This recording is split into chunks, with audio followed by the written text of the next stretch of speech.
College சைட்லேருந்து ஒரு கதை சொன்னாங்கல்ல, இந்துஸ்தான் காலேஜ் சைட்லேருந்து, அது எப்படி நடந்தது, குற்றம் நடந்தது என்னன்ட்டு.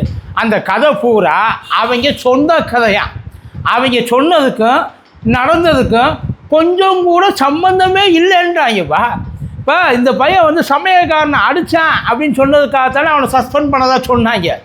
ஆக்சுவலி அவங்களுக்குள்ளே நடந்தது. அதாவது அவங்க அப்பா அம்மாவும் கூட இருந்திருக்கிறாங்க. அவங்க சொல்லியிருக்காங்க காலேஜ்லேருந்து, அந்த மேனேஜ்மெண்ட் டிசிப்ளின் கமிட்டி ஒன்று வச்சாங்கல்ல, அந்த டிசிப்ளின் கமிட்டி அவன்கிட்ட சொல்லியிருக்கு, நீ அடிச்சல்ல, அதனால தான் உன்னை நாங்கள் இப்போ வெளியில் தள்ளுறோன்ட்டு. நான் அடித்ததை நீ பார்த்தியா, நான் அடித்ததுக்கு ஏதாச்சும் ஆதாரம் இருக்கா, சிசிடிவி அங்கே இருக்குல்ல, எங்கே எடுத்துக்கூடாது காமி அப்படின்னு அவன் சொல்லியிருக்கான். அதுக்கப்புறம் சொல்லியிருக்கிறாங்க, நீ அடிக்கலைன்னாலும் கூட இருந்திருக்கியல்ல, அப்போ அவனை அடித்தாங்கன்னு சொன்னது பொய். அதான் அந்த சமயக்காரங்க இருக்காங்கல்ல, அந்த சமயக்காரங்க முதற்கொண்டு இவன் எங்களை அடிக்கலை, இவன் எங்களை எதுவும் பண்ணலை, இவன் சும்மா தான் இருந்தான் அப்படின்னு சொல்லி சமயக்காரங்க சொன்னதாக அந்த அப்பா அம்மா சொல்லியிருக்காங்களாம். அது மட்டும் இல்லாமல் அந்த காலேஜு இன்னொரு ஹைலைட்டான ஒரு வேலையை பார்த்துருக்கு. அந்த என்கொயரிக்காக கூப்பிட்டு, அதான் அவனை சஸ்பெண்ட் பண்ணுறதுக்காக கூப்பிட்டு வச்சு அவன்கிட்ட இவ்வளவு ஃபீஸு பெண்டிங் இருக்குது அப்படின்னு சொல்லி கையில் இருக்கிற காசையும் கட்ட சொல்லிட்டு போயிருக்கிறாங்க. அந்த நேரத்துலேயும் ஒரு 25,000 ரூபா எடுத்து காலேஜுக்கு மொய்ய வச்சுட்டு தான் அந்த அப்பா அம்மா கிளம்பி போயிருக்கிறாங்க. அப்புறம் அந்த சீனியர் கூட சண்டை அப்படின்னா இல்லை, அந்த சீனியர் கூட சண்டைக்கு அந்த சீனியரோட லிஸ்ட்டை எடுத்து பார்த்தா பாதி பேருக்கு 17 வயசுக்கு கீழேயா எவிடன்ஸு கதிரன்னு அங்கே போட்டு கிளின்னு கிழிச்சிக்கிட்டு இருக்காப்புல. 17 வயசுக்கு உள்ளவே 19 வயசுக்கு எப்படி முதல்ல சீனியராக வர முடியும்? 10ஆவதுக்கு காலங்காத்தால் 5 மணிக்கு நடந்த சம்பவம். 5 மணிக்கு இவன் முகமூடியை கட்டிக்கிட்டு அந்த செல்ஃபோனை வாங்கிறதுக்காக போயிருக்கானா, அந்த செல்ஃபோனை பிடுங்கிறதுக்காக போயிருக்கானா.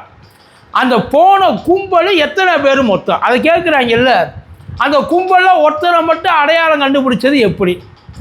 அந்த செல்ஃபோனை திருட போன இடத்துல இருந்தது எத்தனை பேர்? இவனை வந்து தூக்கிட்டு போனது எத்தனை பேர்?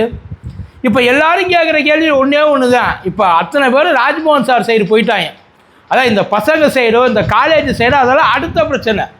ராஜ்மோகன் சார் கோஷ்டி மோதல், ஒருத்தனை 20 பேர் வந்து வண்டியில் தூக்கி போட்டுக்கொண்டு கிரவுண்டில் வச்சு அடித்து கொண்டதுக்கு பேர் கோஷ்டி மோதல். இதை நான் இதுக்கு சட்டசபை அந்த லைவ் ஆதாரம். அவர் அவசரப்பட்டு அவங்களுக்குள்ளே வாயை விட்டுட்டாப்புல.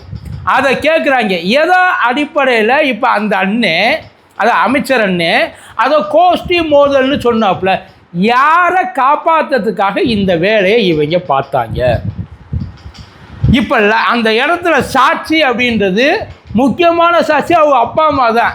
அவங்க அப்பா அம்மா தான் ஓப்பன் ஸ்டேட்மெண்ட் கொடுத்துருக்குறாரு. சார் இவங்க என்ன பிரச்சனைக்கு என் மகனை என்கொயரிக்கு கூப்பிட்டாங்க, சமயக்காரனை அடித்த பிரச்சனைக்கு என்கொயரிக்கு கூப்பிட்டாங்க. ஆனால் அங்கே வச்சு சமயக்காரன் பிரச்சனையை விட்டு சம்மந்தம் இல்லாத கொஸ்டின் எல்லாம் கேட்டுக்கிட்டு இருந்தாங்க. யார் யார் போதைப் பொருள் யூஸ் பண்ணுறா? அப்போ போதைப் பொருள் யூஸ் பண்ணுறது காலேஜுக்கு தெரிஞ்சிருக்குது. உள்ளுக்குள்ளே புலங்கிறது காலேஜுக்கு நல்லாவே தெரியும். அதை கட்டுப்படுத்த வக்கில்லாத டிசிப்ளினரி கமிட்டி சமயக்காரன் அடித்ததுக்காக ஆளை தூக்கி வெளியில் போடுதான். அடித்தான்னு சொன்ன காரணத்துக்காக கூட இருந்தேன். இவன் பேரில் எந்த சார் சாதாரணமாக போயிட்டு ஒருத்தர் திடீர்னு இறங்கி விழுந்து அடிப்பானா சார்? சாதாரணமாக ஒருத்தன் ஒரு உணர்ச்சி வேகத்தில் கூட அதை கூட பண்ணலான்னு வச்சுக்கோங்க. ஏதோ ஒரு வகையில், அதாவது கொஞ்சம் வரக்கூடாத வார்த்தைகள்லாம் வந்துருச்சுன்னா கொஞ்சம் கோவம் வரும். கோவம் வர்ற நேரத்தில் நம்ம என்ன பண்ணுவோம் நமக்கு தெரியாது.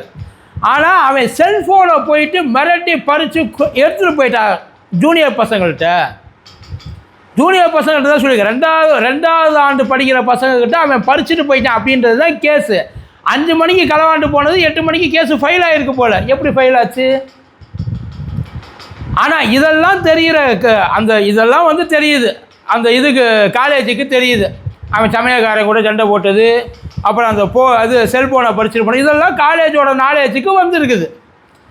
ஆனால் அடிபட்டு உசுருக்கு போராடிட்டு ஒருத்தர் இருக்கிறான். 11 மணிக்கே உசுறு போயிடுச்சா? இவங்களுக்கு சாயங்காலம் தான் ஃபோன் வருதான். அவங்க சொல்கிறாங்கல்ல, சாயங்காலம் போய் பார்த்ததுக்கப்புறம் அவன் செத்துட்டான்ற நியூஸ் மட்டும்தான் வந்திருக்கான். அதுக்கு முன்னாடி எந்த நியூஸும் யாருக்குமே இன்ஃபார்ம் பண்ணலையா அவங்க? இப்போ ஒரு ஹாஸ்பிட்டலுக்கும் கூட்டிகிட்டு போகிறாங்க. யார் கூட்டிகிட்டு கொண்டு போய் சேர்த்துருப்பான்? ரூமில் இருக்கவன் தான் கூட்டிகிட்டு கொண்டு போய் சேர்த்துருப்பான். ரூமில் இருக்கவன் கூட்டிகிட்டு கொண்டு போய் சேர்க்குறப்ப அவங்க கேட்பாங்களே, என்னப்பாச்சு? இந்த மாதிரி சண்டை சார். எந்த காலேஜ்? இந்த காலேஜ் சார். காலேஜுக்கு உடனே ஃபோன் பண்ணியிருக்க மாட்டாங்களா?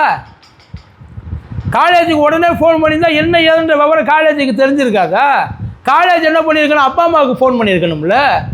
செத்து போனதுக்கப்புறம் தான் இவங்களுக்கு விஷயமே தெரியுமா சார்? இதை நான் சொல்லலை, இதுவும் அவங்களே சொல்கிறாங்க. எல்லா இடத்துலையும் அப்போ காலேஜுக்கு உள்ளுக்குள்ள அவங்க கேட்ட அதுதான் இங்கே இருக்கிற மெயின் பிரச்சனையே. சமயக்காரன் பிரச்சனையோ, செல்ஃபோன் பிரச்சனையோ, இல்லை கோஷ்டி மோதலோ இல்லை. உள்ளுக்குள்ளே கஞ்சா புழக்கம் போயிருக்கு. யார் கொண்டு வர்றா? எவன் அதாவது கூட இருக்கிறவன் அடிக்கிறான்றது தெரியுது இல்லை? கூட இருக்கிறவன் அடிக்கிறான், எவன் அடிக்கிறான்னு அவனைத்தானே பிடிக்கணும். அடிக்காமல் ஒருத்தன் கூட இப்போ அவனை பிடிச்சி அடித்தா இப்போ அவனை தானே என்கொயரி பண்ணியிருக்கேன். கூடவே அதாவது அந்த அஜீஸும் அவனும் சேர்ந்து தானே பண்ணியிருக்காங்க. அப்போ அவனை அஜீஸையும் கூப்பிட்டு அஜீஸ் தான் பண்ணான்றதை சொல்லியிருக்கிறாங்க. அது அவனுக்குள்ளே நான் இல்லைப்பா இவங்க எல்லாம் அடிக்கிறாங்க. அப்போ அஜீஸை கூப்பிட்டுலாம் நீங்கள் என்கொயரி பண்ணியிருக்கணும். இப்போ அந்த ஒருவேளை செல்ஃபோன் பிரச்சனையே எடுத்துக்கோமே. செல்ஃபோன் பிரச்சனை எடுத்துக்கிட்டா இந்த இப்போ இவனை கூட்டிகிட்டு போனாங்க இல்லை, அந்த ஒருத்தனை மட்டும் துண்டாக அடையாளம் காமிச்சது எப்படி? முதல்ல என்ன கேட்டிருப்பாங்க? உன் கூட வந்தவங்க யார் யார்? முதல் கேள்வி எதுவாக இருக்கும்? ஒருவேளை இவனை மட்டுமே தனியாக அவனோட பாடி லாங்குவேஜ் அங்கே அடையாளங்களை வச்சு கண்டுபிடிச்சிட்டாங்கன்னு வச்சுக்கோமே. அவனை தூக்கிட்டு போயிட்டு முதல்ல என்ன கேட்டிருப்பாங்க? பேரை சொல்லு, ஆளை சொல்லு, யார் யார் வந்திய. இப்போ அந்த ஃபோனு எங்கே இருக்குது? காணாமல் போன ஃபோனை கண்டுபிடிச்சிட்டாங்களா? அந்த கூட போன மற்ற பயல்களை கண்டுபிடிச்சிட்டாங்களா? யார் கூட போனது? அங்கே மொத்தமாக தானே போனாங்கன்னு சொன்னாங்க. அந்த மொத்தமாக போன பசங்க யார்? அப்போ இது எல்லாமே அவங்க ரெடி பண்ணது அப்படி தான். ஆனால் இதில் ஏன் போலீஸு கூட சேர்ந்துக்கிட்டு இந்த வேலையை பார்க்குது? ஏன்னா 10 பேரை அரெஸ்ட் பண்ணிட்டோன்றாங்களா? மொத்தமாக கூட்டிகிட்டு போனது 20 பேர். 20 பேர் அதை கூட இருந்து பார்த்தவன் தான் சொல்கிறானே. அவனை ஒன்றுமே அவன் எதிர்த்து கூட பேசலைங்க. ஆனால் ஆளை அடி நெஞ்சு மேலே ஏறி மிதித்து, கட்டையால் அடித்து, கம்பியால் அடித்து, கத்தியால் குத்தி, ஆளை இல்லாத சித்திரவதையெல்லாம் பண்ணி கொண்டுட்டாங்க. அப்போ அந்த 20 பேர் யார் யார்? இதுக்கு காலேஜுக்கு பங்கு இருக்கா இல்லையா? காலேஜோட பொறுப்பு, பங்குன்னு சொல்ல வேண்டாம், பொறுப்பு இருக்கா இல்லையா? அந்த தார்மீக உன் காலேஜில் இருக்க டிசிப்ளின் இருக்கா? அப்படி நீ தான் சமயக்காரனை அடித்தாவே பயங்கரமாக கூப்பிட்டு வச்சு என்கொயரியெல்லாம் வச்சு ஒரு ஸ்ட்ரிக்ட் ஆக்ஷன் எடுப்பியல்ல. இப்படி ஒரு சம்பவம் நடந்ததுக்கு உனக்கு தெரியவே தெரியாதுன்ட்டாங்க. இப்போ ப்ரெஸ் மீட் ஒன்று கொடுத்தாங்களோ, அந்த ப்ரெஸ் மீட்டில் கடைசியாக சொல்லியிருக்காங்க எங்களுக்கு இதுதான் தெரியும், அவன் செத்துட்டான். அதுதான் எல்லாருக்கும் தெரியுமே.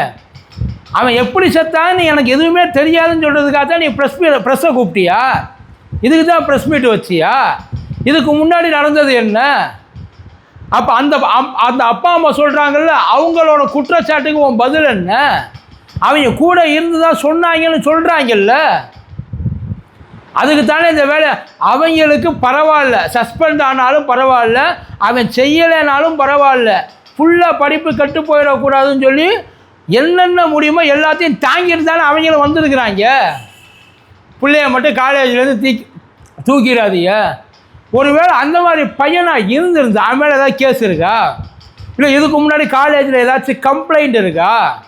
அவன் அராஜகம் பண்ணுறான், அட்டூழியம் பண்ணுறான், ரவுடிசம் பண்ணுறான், சீனியர்ஸ் ஜூனியர்ஸை வம்பு எடுக்கிறான், அந்த மாதிரி ஏதாச்சும் இது வரைக்கும் ட்ராக் ரெக்கார்டு ஏதாச்சும் இருக்கா? குறைஞ்சபட்ச கம்ப்ளைண்ட்டு சார். ஹாஸ்டலில் இருக்க இந்த ஹாஸ்டலில் அவன் மேலே இது வரைக்கும் ஏதாச்சும் கம்ப்ளைண்ட் இருந்திருக்கா? ஹாஸ்டலில் இந்த மாதிரி புழக்கம் அதிகமாக இருக்குது, பொருட்களோட புழக்கம் அதிகமாக இருக்குது அப்படின்னா வார்டன் என்னத்தை பிடுங்கிட்டு இருந்தார் கேட்பாங்கல்ல. அங்கே ஹாஸ்டலுக்குள்ளே அந்த காலேஜோட டிசிப்ளினரி கமிட்டி அங்கே ஊத விட்டு அப்படியே உட்காந்து கை தட்டிக்கிட்டு உட்காந்துருந்துச்சா? அவங்கள யூஸ் பண்ண விட்டு அதுக்கு ஏதாவது கமிஷன் வாங்கிட்டு இருந்துச்சா? கேட்பாங்கல்ல. அதுக்கு எல்லாத்துக்கும் காலேஜ் பதில் சொல்லல. எங்களுக்கு தெரியாதுன்னு சொல்கிறதுக்கு தான் காலேஜ் இருக்குதா? காலேஜுக்குள்ளே நடக்கிறதுக்கு தான் காலேஜ் பொறுப்பானும். கரெக்டு. இந்த சம்பவம் அவங்க பேச்சுக்கே வருவான். காலேஜோட கேம்பஸுக்குள்ளே அது நடக்கலை, ஒரு பேச்சுக்கு. ஆனால் அந்த அப்பா அம்மா சொல்கிறாங்களே ஹாஸ்டலுக்குள்ளே புழக்கம் அதிகமாக இருக்குது, கஞ்சா புழக்கம் அதிகமாக இருக்குது, பசங்க யூஸ் பண்ணுறாங்க, அது காலேஜ் கேம்பஸ்குள்ளே வராதா? அப்படி ஒன்றால் எதுவும் பண்ண முடியலன்னா ஏன் இதை கேட்டால் அதான் இதில் காலேஜுக்கு தெரிஞ்சோ தெரியாமலோ ஒரு ரோல் இருக்குன்றாங்க. காலேஜும் ஒரு அக்யூஸ்டு தான். அவங்களால தான் இன்றைக்கி அந்த உசுறு போச்சு. ஒருவேளை அவங்க அந்த பிரச்சனையை மட்டும் ஃபோக்கஸ் பண்ணியிருந்தா, அந்த சமயக்காரன் பிரச்சனையை மட்டும் ஃபோக்கஸ் பண்ணியிருந்தா இந்நேரத்துக்கு இந்த பையன் உயிரோடு இருந்திருப்பேன். அவங்க கேட்டதுனால இவங்க சொல்லலாம், அவங்க கேட்கலன்னா இவன் சொல்லியிருக்க மாட்டான். இவன் சொன்னதை அவங்க அப்படியே போயிட்டு அந்த பக்கம் சொல்லிட்டாங்க. இதுதான் அந்த அப்பா அம்மாவோட கம்ப்ளைண்ட். இவன் சொன்னதை போய் சொல்லிட்டாங்க. ஒருவேளை அதை சொல்லாமல் இருந்திருந்தால் கூட அந்த பையனுக்கு எதுவும் ஆகியிருக்காது. இதுதான் பெரிய கம்ப்ளைண்ட். நியாயமாக பார்த்தா அதான் நடந்திருக்கும். இல்லைன்னா கோஷ்டி முதல்ல தெரியாத ஒவ்வொரு கோஷ்டி மோதிக்கிச்சேன் அவங்க ஏதாவது டூரிஸ்ட் பார்க்கில் போயிட்டு உட்காந்து மோதிக்கிட்டாங்களா, இல்லை வேறு ஏதாச்சும் சம்மந்தமே இல்லாமல் சாராய கடையில் உட்காந்து அடிச்சுக்கிட்டாங்களா? எங்கே உட்காந்து அடிச்சுக்கிட்டாங்க? எவன் கோஷ்டி முதலாக இருந்தால் எவன் அடிக்கிறான்றது அடி வாங்குறவனுக்கு தெரியும், யார் அடிக்கிறோன்றது அடிக்கிறவனுக்கும் தெரியும். அதுக்கு பேர் தான் கோஷ்டி மோதல். சாதாரணமாக கோஷ்டி சார் வேறு ஏதோ ஒரு இடத்துல நடந்திருந்தால் கூட இப்போ அதையெல்லாம் பார்த்து ஈஸியாக இவங்க தான் பண்ணாங்கன்னு சொல்லிடலாம் சார். முன்விரோதன்றாங்க. இது தேடி போய் அடிக்கிறதுக்கு பேர், அதாவது ஏதாச்சும் ஒரு இடத்துல நேச்சுரலாக ஒரு சண்டை, இப்போ ஒரு தியேட்டருக்கு போகிறப்போ ஒரு சண்டை, திருவிழாவுக்கு போகிறப்போ ஒரு சண்டை, ஒரு பார்க்கில் ஒரு வேறு ஏதாச்சும் ஒரு பொது இடத்துல ஒரு சண்டை, அது தானாக கிளம்புறது. அதை 2 பேரும் எதேச்சையாக சண்டை போட்டுக்கிறது, அது நிறையா நடக்கும். ஆனால் தேடி போயிட்டு ஒருத்தனை அடிச்சிருக்கிறாங்க. இதை போயிட்டு எப்படி கோஷ்டி முதல்ல இதுக்கு முன்விரோதம் முன்காரணம் இதுக்கு முன்னாடி அடிச்சுக்கிட்ட ஹிஸ்ட்ரி எதுவுமே கிடையாதா சார்? அப்போ ஒரு உசுரை அடிச்சு இதெல்லாம் பார்த்துட்டு ஏன் பேசாமல் இந்த இவர் உண்மையில் திருமாவளவன் அண்ணன் இப்போ இந்த கம்யூனிஸ்ட்டு இவங்கெல்லாம் எங்கே போனாங்கன்னு யாருக்குமே தெரியலையே. எழுச்சி தமிழர் அண்ணன் அதான் இத்தனை பேருக்கு இந்த சொன்னாங்கல்ல, நாங்கள் தான் இவங்களுக்கெல்லாம் இடம் கொடுத்துருக்கோம். அதில் ஒருத்தன் தான் சார் போயிட்டாப்ப நல்லா படிக்கிற பையனா. இப்போ எங்கே இவங்க குடும்பத்தில் ஒரு அரசு வேலை கொடுக்க சொல்லுங்கள் பார்ப்போம், கேட்போமா? கும்பலில் போய் செத்து போனவனுக்கு அரசு வேலை, கும்பலாக சாகடிச்சவனுக்கு அரசு வேலை கிடையாதா? இல்லை இப்படிலாம் கேட்க முடியாது. ஆனால் இது மெயின் கிடையாது. உண்மையிலேயே இதுக்குள்ளே நடந்தது என்ன, யார் இதில் சம்மந்தப்பட்டிருக்கா, ஏன் இதை வெளியில் எடுத்து பேச மாட்டேன்றாங்க? இது பெரிய ஒரு பிரச்சனை. அடுத்தடுத்து நிறைய அப்போ அதான் இது ஒரு ஸ்டூடெண்ட் பிரச்சனை மட்டும் கிடையாது, சொசைட்டியோட பிரச்சனை. என்ன பண்ணுவாங்க அப்போ இதுக்கப்புறம் எவனாச்சும் ஒருத்தனுக்கு தோணுமா தப்பு நடக்குது, நம்ம போய் ஒன்று தட்டி கேட்போம், இல்லையா தட்டி கேட்குறவன்ட்ட போயிட்டு நம்ம தகவலை சொல்லிட்டு வருவோம். எவனாச்சும் ஒருத்தன் போவான் இனிமேல் எந்திரிச்சு அவங்களுக்குள்ளேயே அவங்க அம்மா சொல்லியிருக்காங்க, ஏன்டா நீ இதையெல்லாம் சொல்லிட்டா நாளைக்கு உனக்கு தாண்டா பிரச்சனை வரும், உன்னைய தாண்டா எல்லாம் தேடி வருவாங்க, இந்த மாதிரியெல்லாம் இருக்காதான்னு அவங்க அம்மா சொல்லியிருக்கிறாங்க. ஆனால் அந்த பையன் எல்லாத்தையும் சரி காலேஜ் கேட்குது நம்ம சொல்லுவோம், சொல்லிட்டு போயிட்டான். இப்போ ஒரேடியாக போயிட்டான். அவன் போனதுக்கு எங்களுக்கு எந்த சம்மந்தமும் இல்லை, அது அவன் பிரச்சனைன்னு காலேஜ் சைடு வாங்கிடுச்சு. இப்போ யாரை காப்பாற்றுறதுக்காக எங்களுக்குள்ளே இருக்கிறவங்க இவ்வளவு பேசுகிறாங்க, எதை மறைக்கிறதுக்காக இவ்வளவு நாடகம் போடுறாங்க, யார் இந்த பிரச்சனைக்கு துணை இருக்கிறா? உண்மையிலேயே அந்த பையனை அவங்க அத்தனை பேர் சேர்ந்து அடித்ததுக்கான காரணம் என்ன? முதல்ல யாரெல்லாம் இதில் சம்மந்தப்பட்டிருக்கா சொன்னீங்கன்னாத்தான் நல்லது. இல்லைன்னா